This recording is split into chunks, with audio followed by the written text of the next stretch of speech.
They say you can never truly go home again. What they don't tell you is that sometimes, home becomes a battlefield, and the only way to reclaim it is to burn down everything the thieves built on your father's grave. My name is Nadia Vance, and I am 34 years old. Standing in my corner office on the 42nd floor of a Manhattan skyscraper, watching the city lights flicker like fallen stars across the concrete canyon below, I should feel invincible. I am a senior financial auditor at one of the most prestigious firms in the country. I served 4 years in the Army, learned to read balance sheets the way most people read novels, and built a life defined by control, precision, and an iron will that never bends. Everything I am, everything I have become, was constructed on a foundation of distance. 11 years ago, I walked away from Columbus, Ohio, from Maple Street, from the 2-story craftsman house my father built with his own hands, and I swore I would never look back. I swore I would never return. But then my grandmother called. Her voice was thin, fractured by grief and something else, something darker that I couldn't quite name. "Your grandfather passed away, sweetheart. The funeral is on Saturday. I need you to come home." And then, before I could offer the standard condolences, before I could retreat into the safety of logistics and flight times, she said something that made my blood run cold. "You need to see everything with your own eyes, Nadia. Everything has changed." The line went dead before I could ask what she meant, but I already knew. Deep in the part of me that still remembered the smell of sawdust and my father's laugh, I knew that something was very, very wrong. I didn't pack clothes. I grabbed my leather briefcase, the one that had accompanied me through audits of hedge funds and hostile takeovers, the one that held a thick manila folder I had been preparing for years, just in case. Legal documents, property records, copies of my grandfather's will, mortgage agreements with my father's careful annotations in the margins. I had always known this day might come. I had prepared for it the way a soldier prepares for war, with meticulous planning and the understanding that hesitation is death. 2 hours from LaGuardia to Columbus. 2 hours to reopen the gates of the hell I had locked shut for 11 years. But this time, I wasn't going back to run. I was going back to take what was mine. The house looked like a corpse. That was my first thought when the rideshare driver pulled up to the curb on Maple Street, and I saw what had become of the place where I grew up. The white paint my father had applied every 3 years like clockwork was now peeling in long, diseased strips. The front porch sagged under the weight of rusted patio furniture I didn't recognize. The garden where my mother once grew tomatoes and sunflowers was now a wasteland of gravel and weeds, and in the driveway sat a massive, obscene garage that looked like it had been vomited onto the property by some malicious god. It was oversized, cheaply constructed, and it swallowed half the yard where my father had built me a basketball hoop when I was 12. I stood on the sidewalk, feeling the late September wind bite through my blazer, and I felt something crack open inside my chest. This wasn't just neglect, this was desecration. My mother opened the door before I could knock. She looked smaller than I remembered, her hair thinner, her face creased with lines that had not been there the last time I saw her. There was fear in her eyes, the kind of fear that comes from living with a predator, and beneath it, shame so deep it made her shoulders curl inward. "Nadia," she whispered, and I could smell the cigarettes and cheap wine on her breath. "Oh, baby, I'm so sorry. I'm so sorry." She reached for me, and for a moment, just a moment, I felt the old instinct to comfort her, to fold her into my arms and promise that everything would be okay. But then I heard the heavy footsteps behind her, and the moment shattered like glass. Hank filled the doorway. He was a big man, 6'3" and broad across the shoulders, with the kind of presence that demanded space and took it without asking. He had moved into this house 6 years ago, 3 years after my father died in a vehicle accident overseas during his 4th deployment. My mother, drowning in grief and medical bills, had let him in. And he had never left. "Well, he said, his voice thick with something between amusement and contempt. "Look who decided to show up, the prodigal daughter." He didn't move aside to let me in. He stood there, blocking the threshold, a grin spreading across his face that made my skin crawl. I didn't say anything. I just stared at him, my hand tightening around the handle of my briefcase. And then, before I could react, before I could even process what was happening, he swung. His fist connected with my cheek with the force of a sledgehammer, and I stumbled backward, tasting blood. My mother screamed, but it was a distant sound, muffled by the ringing in my ears. Hank stepped out onto the porch, looming over me, and I could see the satisfaction in his eyes, the pleasure he took in reminding me that in his world, he was king. "You don't belong here anymore," he said quietly. "This is my house now." Behind him, my mother stood frozen, her hands pressed to her mouth, and then she turned and walked back inside, closing the door softly behind her. I didn't cry. I didn't run. I straightened up, touched my fingers to my lip, and felt the warm smear of blood. Then I pulled out my phone, switched it to selfie mode, and took 3 photos of my face from different angles, documenting the bruise that was already beginning to bloom across my cheekbone. I opened my company's secure app, the one we used for documenting evidence in fraud cases, and I uploaded the photos with a timestamp and location tag. Always document. Always have backups. My grandfather's voice echoed in my head, the same advice he had given me when I was 16 and learning to keep records for the family business. I saved the files to 3 different cloud servers, and then I walked into the house. The interior was worse than the exterior. The family photos that had lined the hallway, images of my father in his uniform, pictures of me at my high school graduation, my grandparents on their 50th wedding anniversary, all of them were gone. In their place were mounted deer heads, their glassy eyes staring down at me like sentries. The hardwood floors my father had refinished by hand were scuffed and stained, covered in places by cheap area rugs that reeked of cigarette smoke. The walls, once a warm cream color, were now a dingy beige, marked with holes where Hank had apparently punched through the drywall in fits of rage. And in the living room, sitting in my grandfather's leather armchair like a king on a throne, was Hank, a beer in one hand and the television remote in the other. I stood in the doorway, taking it all in, cataloging every detail. The built-in bookshelves my father had constructed, filled with my mother's collection of first-edition novels and my grandfather's military history books, had been ripped out and replaced with particle board shelves from some big box store, sagging under the weight of action movies and hunting magazines. The dining room table, a beautiful oak piece that had been in our family for 3 generations, was scarred with cigarette burns and water rings. And through the kitchen window, I could see that the basketball hoop was gone, replaced by more gravel and a rusted smoker that looked like it hadn't been used in years. Every detail was a knife in my ribs, a reminder of everything my father had built and everything Hank had destroyed, but I didn't let any of it show on my face. I stood there, silent and watchful, and I let the rage crystallize inside me into something cold and sharp and useful. I turned and walked upstairs, to the small storage room that had apparently become my bedroom, and I began to plan. That night, Hank came to my door. I could hear him stumbling down the hallway, drunk and belligerent, and I knew what was coming. He shoved the door open without knocking, filling the frame with his bulk, and he stared at me with bloodshot eyes. "You think you're better than us, don't you?" he slurred. "You think you can just waltz back in here and judge us? This is my house, my family. You gave up the right to have an opinion when you ran away to your fancy city." I stood up slowly, meeting his gaze. "I know exactly where I belong," I said quietly, "and it's not here with you." His face twisted with fury, and he swung again, this time catching me across the mouth with the back of his hand. The force of it sent me sprawling onto the bed, and I felt my lips split open, blood running down my chin. I heard my mother's footsteps in the hallway, heard her gasp, and for a moment, I thought she might finally intervene, that she might finally stand up to him. But instead, she whispered, "Please don't wake the neighbors." And then she retreated to her bedroom and locked the door behind her. The silence that followed was worse than the violence. I lay there, tasting blood and rage, and I understood with perfect clarity that I was alone. My mother had made her choice, and it wasn't me. But that was fine. I had learned a long time ago how to fight my battles alone. I picked up my phone again, took more photos, documented everything. Then I opened my laptop and began going through the files I had brought with me, cross-referencing them with the property records I had pulled online. And slowly, piece by piece, a pattern began to emerge. A pattern of forgery, fraud, and theft. I didn't sleep that night. I sat in the darkness, my hand wrapped around my phone, my eyes wide open, and I planned my war. The next morning, I went downstairs before anyone else was awake. The kitchen table was buried under a mountain of unopened mail, and I started going through it methodically, photographing each piece with my phone.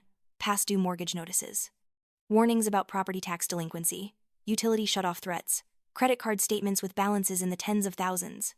And then I found something that made my stomach turn. A loan refinance document, dated 2 years ago, with my mother's signature at the bottom. Except it wasn't my mother's signature. I had seen her handwriting my entire life, and this was close, but not close enough. Someone had forged it. I heard footsteps behind me and turned to find my mother standing in the doorway, her robe pulled tight around her thin frame. "What are you doing?" she asked, her voice barely above a whisper. I held up the document. "Did you sign this, Mom? Did you agree to refinance the house?" She looked away, her hands trembling. "Your father took care of all that. He said it was for home improvements, that we needed the money to fix the roof and the plumbing." I stared at her, disbelief warring with anger. "The roof is leaking, and the plumbing is a disaster. Where did the money go?" Before she could answer, Hank appeared, showered and dressed, looking far too smug for a man who had committed assault the night before. He snatched the document out of my hand. "That money went exactly where it needed to go," he said. "New garage, new office space, new furniture. This place was falling apart, and I fixed it." I looked past him, through the window at the monstrosity of a garage that had devoured my father's garden. "You call that fixing it?" I asked softly. "That garage is bigger than the house, and it's built on land my father bought with his deployment bonuses. Those cheap bookshelves cost maybe $200. The furniture you're sitting on is from a discount warehouse. Where did the rest of the money go, Hank? He stepped closer, invading my space, trying to intimidate me. That's none of your business. This is my house, my family, and you're just a guest. I smiled, cold and sharp. Actually, according to the original mortgage agreement that my grandfather co-signed, this house requires dual authorization for any major financial changes. And unless I'm mistaken, that refinance document is missing a signature. Mine. Hank's face went pale, just for a second, and I knew I had him. I gathered up all the documents I could find, stuffed them into a folder, and walked out of the house without another word. My first stop was Mrs. Patterson, the elderly neighbor who had lived next door since before I was born. She answered the door with tears in her eyes and pulled me into a hug that smelled like lavender and old books. "I've been so worried about you," she whispered. "I've been so worried about what's happening in that house." She invited me in for tea, and we sat at her kitchen table while she told me everything. The screaming matches that echoed through the walls at night. The garage sales where Hank had sold off family heirlooms, piece by piece, claiming they were just clutter from the attic. My father's coin collection, worth thousands, sold for $50 to a collector who didn't know its value. My grandmother's china, the set she had brought over from Poland, sold for a fraction of its worth.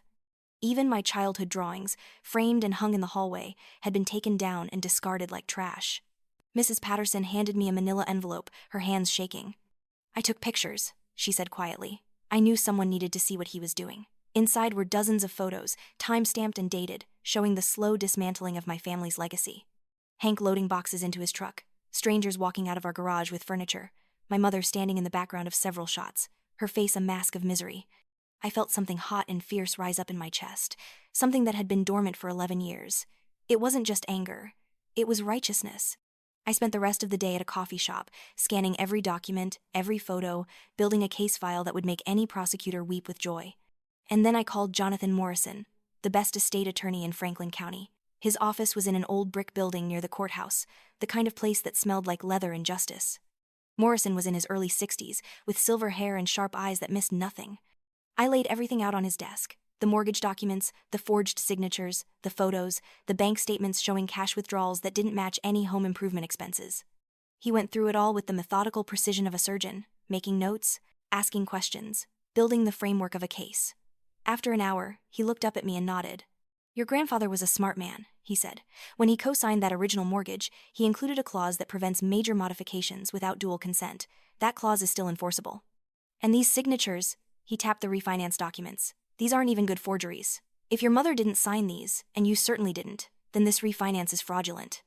I felt a surge of vindication so strong it made me dizzy. "Can we stop him?" I asked. "Can we freeze the assets?" Morrison smiled, and it was the smile of a shark scenting blood. "We can do better than that. We can file for an emergency injunction, freeze all transactions on the property, and petition the court for oversight. And given the evidence of domestic violence," he gestured to the photos of my bruised face, "we can expedite this." That afternoon, we stood before Judge Harrison in a small hearing room that smelled of old wood and stale coffee. Morrison presented the evidence with clinical efficiency, laying out the timeline of fraud, the forged documents, the financial mismanagement, and the violence. The judge, a woman in her 50s with steel-gray hair and no patience for nonsense, reviewed everything in silence. When she finally looked up, her expression was grim. "Motion granted," she said. "All property transactions are hereby frozen pending investigation. Miss Vance, you are authorized to conduct a full inventory of the property with sheriff escort to ensure asset security. Mr. Morrison, file your full petition within 30 days. I walked out of that courtroom feeling like I could breathe for the first time in years. But the war was far from over. That evening, as I sat in a cheap hotel room reviewing my notes, my phone rang. It was Miss Davies, the principal at the elementary school where my mother worked as a teaching assistant. "Nadia, I think you need to know something," she said, her voice tight with stress. "Your stepfather just caused a scene here. He came into the school, shouting about ungrateful daughters and stolen property. He was loud enough that parents heard him. Your mother is mortified." I grabbed my keys and drove to the school, my heart pounding with a mixture of rage and something darker, something that felt like the final thread of my patience snapping. When I arrived, I found my mother sitting in Miss Davies' office, her face buried in her hands, her shoulders shaking with silent sobs. Hank was nowhere to be seen, apparently having left after security threatened to call the police. I sat down next to my mother and put my hand on her shoulder. "This isn't just my fight anymore, Mom," I said quietly. "He's destroying you too." She looked up at me with red-rimmed eyes, and for the first time, I saw something other than fear in her expression. I saw shame, and beneath it, a tiny flicker of anger. "I can't live like this anymore," she whispered. Everyone saw, everyone heard what he said. The people I've worked with for 15 years, they saw him treat me like I'm nothing. That night, she came to my hotel. She didn't bring anything except her purse and a haunted look in her eyes. I spread out the documents Morrison had prepared, the asset recovery agreement that would restore the house to its original ownership structure, with protections against future fraud. My mother would have lifetime residency, but Hank's control would be terminated, and any decisions about the property would require my approval. It was a legal straitjacket, designed to prevent exactly the kind of exploitation that had been happening for years. I handed her a pen. "If he finds out," she started, but I cut her off. "He already knows he's losing, Mom. The only question is whether you're going to let him drag you down with him, or if you're going to save yourself. The decision is yours." She stared at the document for what felt like an eternity, her hand shaking so badly I thought she might drop the pen. And then, slowly, she signed her name. The signature was shaky, barely legible, but it was hers, and it was real. "Don't tell him I signed tonight," she whispered, but I could see the change in her posture, the way she sat just a little straighter, as if a weight had been lifted from her spine. The next morning, the contractors arrived at 7 a.m. I had hired the best restoration company in Columbus, the kind that specialized in historic homes, and I gave them one directive: put it back the way it was. They moved through the house like a surgical team, documenting every modification Hank had made, photographing the damage, removing the cheap furniture and the tacky decorations. The mounted deer heads came down. The particle board shelves were ripped out. The garage, that obscene monument to Hank's greed, was marked for demolition. And in the basement, while tearing out some water-damaged drywall, James, the lead carpenter, found something that made my heart stop. There was a hidden compartment in the wall, a small space that had been sealed off decades ago. Inside was a leather pouch and an envelope with my name written on it in my father's handwriting. I sat down on the basement stairs, my hands trembling, and I opened the letter. It was dated 2 weeks before his last deployment, and the first line nearly broke me. "Nadia, if you're reading this, it means I didn't make it home, and you're fighting for what's ours." The letter went on for 3 pages, detailing his fears about what would happen to the house, his warnings about protecting it from people who would try to take it, and his pride in me, his fierce, brilliant daughter who he knew would never let anyone steal our legacy. "This place is more than wood and nails, sweetheart," he wrote. "It's our history. It's proof that we were here, that we mattered. Don't let anyone take that away from you." I sat there in the dusty basement, reading my father's words, and I cried for the first time since coming back to Columbus. Not tears of sadness, but tears of rage and grief and determination. I felt him with me in that moment, felt his hand on my shoulder, and I made a silent promise. "I won't let them win, Dad. I swear it." That evening, Katie Williams showed up at the door. She was a veteran, like my father, someone who had served in his unit and knew him well. She carried a small wooden box and a look of grim determination. "I heard what was happening," she said. "I heard Hank was spreading lies about your dad, saying he abandoned you, that he was a bad soldier, a bad father. None of it's true, Nadia. Your dad was one of the best men I ever served with." She opened the box, and inside were treasures I thought I'd never see again. My father's combat knife, his journal from his deployments, his dress uniform jacket with all his medals still pinned to it, and a pocket watch that had belonged to his grandfather. "Hank tried to pawn these," she said quietly, "but some of us in the veteran community heard about it and bought them back. We've been holding on to them, waiting for the right time to return them." This felt like the right time. I took the box with shaking hands, and Katie handed my mother another envelope, this one sealed with wax. "This is from your husband," she said gently. "He wrote it before his last mission, asked me to hold on to it in case something happened. I never knew when the right time was to give it to you, but I think that time is now." My mother opened the envelope with trembling fingers, and as she read, her face crumpled, tears streaming down her cheeks. "He never left us," she whispered, looking up at me with anguish in her eyes. "Nadia, he never abandoned us. I did. I let Hank in because I was so lost, and I let him destroy everything your father built. I'm so sorry, baby. I'm so sorry." I crossed the room and pulled her into my arms, and for the first time in years, I felt her hold me back, really hold me, not the limp, defeated embrace of a broken woman, but the fierce grip of a mother who had finally woken up. We stood there in the living room, surrounded by the sounds of construction, of hammers and saws rebuilding what had been torn down, and something inside both of us began to heal. The legal confrontation came 3 days later. Morrison's office, all dark wood and leather chairs, felt like a courtroom itself. Hank sat across from us, flanked by a public defender who looked like he'd rather be anywhere else. Morrison laid out the evidence with surgical precision. The forged signatures, the fraudulent refinance, the sale of family property without authorization, the documented abuse. Every lie Hank had told, every corner he had cut, every bit of money he had stolen, was there in black and white, undeniable and damning.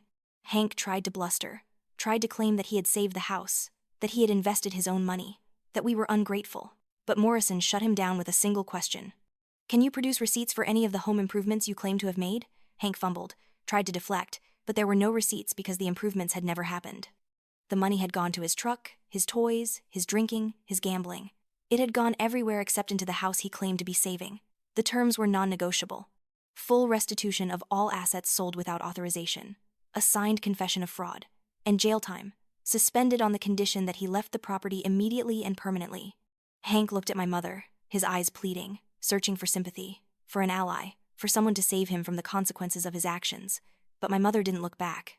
She stared at the table, her jaw set, and when Morrison slid the confession across the table, Hank signed it with a shaking hand. It was the first honest thing he had done in 6 years. Over the next week, something beautiful happened. Word spread through the veteran community about what had happened, about the house being restored, about my father's legacy being reclaimed.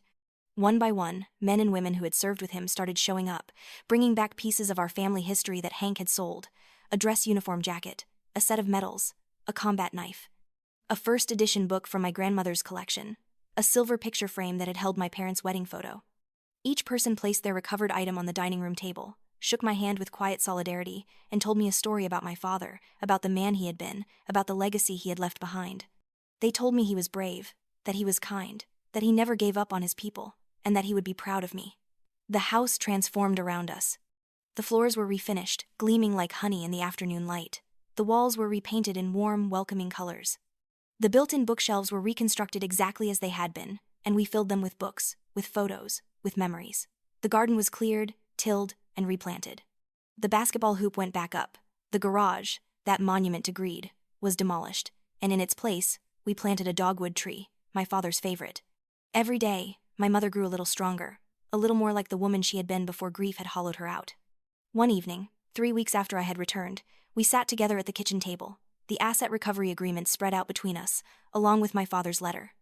"Mom, you'll have lifetime residency here," I said. "This will always be your home, but there are rules now, boundaries. No one gets to make decisions about this house without both of us agreeing. No one gets to sell our history or destroy what Dad built." She nodded, tears glistening in her eyes but not falling. "I understand," she said quietly, "and I'm grateful. I don't deserve this, Nadia. I don't deserve your forgiveness." I squeezed her hand. "You deserve a chance to heal, Mom. That's what Dad would have wanted. That's what I want too." The house was finished by mid-October. The craftsmanship was exquisite, a perfect restoration of everything my father had built. The walnut floors shone. The bookshelves stood straight and proud, filled with our family's library. The dining room table, refinished and beautiful, was set for dinner. My mother cooked that night, a meal like the ones she used to make when I was a child, when the house had been full of laughter and love. We ate slowly, savoring each bite, savoring the peace that had been so hard won. I set up my laptop in the living room, working remotely, managing my New York cases from the comfort of my father's house. I wouldn't give up my career, but I could balance it, split my time between the city and Columbus, make sure the house was never vulnerable again. I had already found a family to rent the place, good people who understood that they were living in something precious, something that had been fought for and won. They would take care of it, they would honor it. On my last evening before returning to New York, my mother and I stood on the front porch, watching the sun set over Maple Street. The air was crisp, filled with the smell of fresh paint and possibility. I poured us each a glass of wine, something good, something celebratory. "To Dad," I said softly, raising my glass toward the house that glowed with warm light behind us. "For building more than just a house, for building something worth fighting for." My mother touched her glass to mine, and when she smiled, it was fragile but real, the smile of a woman who had finally found her way back to herself. I took a sip, letting the wine warm my throat, and then I looked out at the street, at the neighborhood that had watched our families rise and fall and rise again. "And to the people who tried to take it from us," I said, my voice quiet but edged with steel. "They paid the price, and that was just the beginning. Because I would never stop protecting this place, this legacy, this proof that we had mattered, that we had been here, that we had built something beautiful and refused to let it die."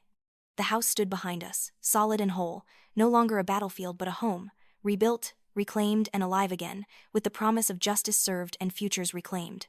And as I stood there, feeling the weight of my father's letter in my pocket and my mother's hand in mine, I knew that some wars are worth fighting, some legacies are worth bleeding for, and some homes are worth coming back to, no matter how long you've been gone.